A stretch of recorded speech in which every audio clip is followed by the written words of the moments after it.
T'as un business, à part la coiffure, certes qui est ta passion, t'as quand même un business. Ce business, il faut qu'il soit rentable. Aujourd'hui, on va voir ensemble les 5 choses qui aident à la croissance d'un entrepreneur. Il faut savoir qu'il y a des choses à ne pas négliger pour vraiment optimiser sa croissance quand tu entreprends. Aujourd'hui, c'est vrai que on est plus niché dans tout ce qui est barbershop, mais quand on parle de patron, automatiquement, t'es entrepreneur. T'es pas seulement un coiffeur, t'es aussi un entrepreneur, t'es aussi un patron. Donc à part ta passion de coiffure, tu dois quand même penser à une rentabilité. T'as pas le choix. Il faut que tu sois rentable pour pouvoir payer toutes tes charges et toi aussi pouvoir te payer toi-même. Il faut savoir qu'aujourd'hui, il y a beaucoup de patrons qui ne se payent pas. Aujourd'hui, il y a des salariés qui sont même plus riches que leurs patrons. Malheureusement, c'est des choses qu'il ne faut pas prendre à la légère. Donc pour cela, on va commencer par la première étape. La première étape, c'est observer ton environnement. Ton environnement est crucial. Il faut avoir surtout un bon feedback, un bon retour de l'environnement dans lequel tu exerces.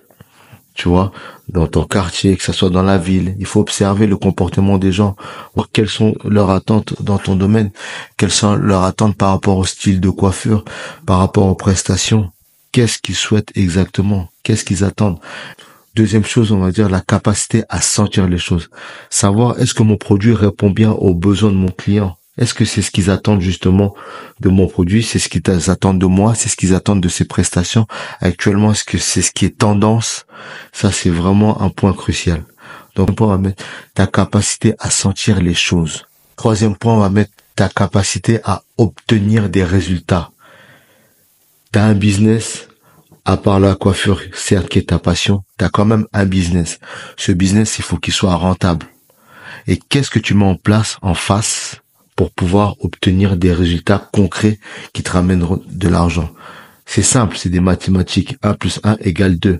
Qu'est-ce que je mets en place? Qu'est-ce que ça me rapporte en face? Ça, c'est impératif. Il faut que tu le mettes en place et que tu comprennes que voilà, t'as ton activité, oui, certes, mais quand tu mets des choses en place, faut que ça te ramène des résultats en face aussi. Quatrième point, on va mettre ta capacité à avoir de la résilience. C'est quoi la résilience? La résilience, c'est savoir surmonter les échecs et surtout savoir rebondir après un échec. Il faut que vous sachiez que les échecs, tout au long de votre vie entrepreneuriale, vous en aurez. Ceux qui disent qu'ils en ont pas, franchement, moi, je les crois pas. Je les crois pas. Ils en ont eu, mais sauf peut-être qu'ils savent pas qu'ils en ont eu. Vous savez, c'est comme un boxeur. Moi qui fais de la boxe, qui fait des sports de combat, souvent, quand tu combats, des fois, t'as des petits, on appelle ça des micro-KO. C'est tu tombes pas comme un vrai KO, mais t'as la tête qui tourne, tu sais plus où t'es, tu cherches un peu tes repères, mais t'es pas KO. Tu vois, pour moi, ceux qui disent qu'ils ont pas eu d'échecs, je les assimile un peu à ça, tu vois. Ils ont des micro-échecs, ils ont leur entreprise, certes, qu'ils n'ont pas fermé, mais dedans, des fois, ils ont eu des baisses de productivité, des problèmes avec des salariés, des gens qui sont barrés. Tout ça, c'est toujours des petits échecs, c'est toujours des petites épreuves qu'il faut savoir affronter. Parce que pour moi, un échec, en fait, si tu veux, c'est pas une fin en soi, c'est juste une épreuve sur le parcours de ta réussite.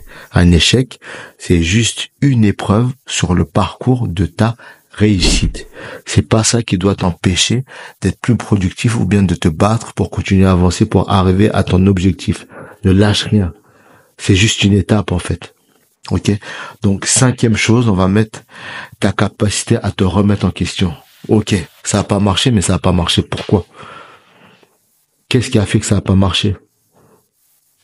Voilà, qu'est-ce que j'ai mis en place qui a fait que ça a pas marché? Qu'est-ce que j'ai pas mis en place pour que ça puisse marcher? Quelle tendance actuelle j'ai pas suivie?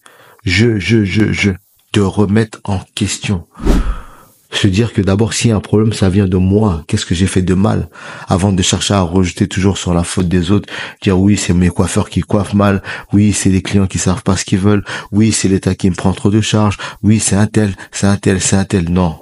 À un moment, il faut que toi-même, tu te remettes en question, te dises quel acte, qu'est-ce qu'il faut que je pose en face de ces actes pour que ça puisse marcher, qu'est-ce qu'il faut que je fasse pour que ça puisse fonctionner, quel process, quelle étape, quelle formation faut que je prenne, quelles sont les tendances actuelles, qu'est-ce que je dois faire pour que mon établissement puisse fonctionner et que je puisse faire des thunes.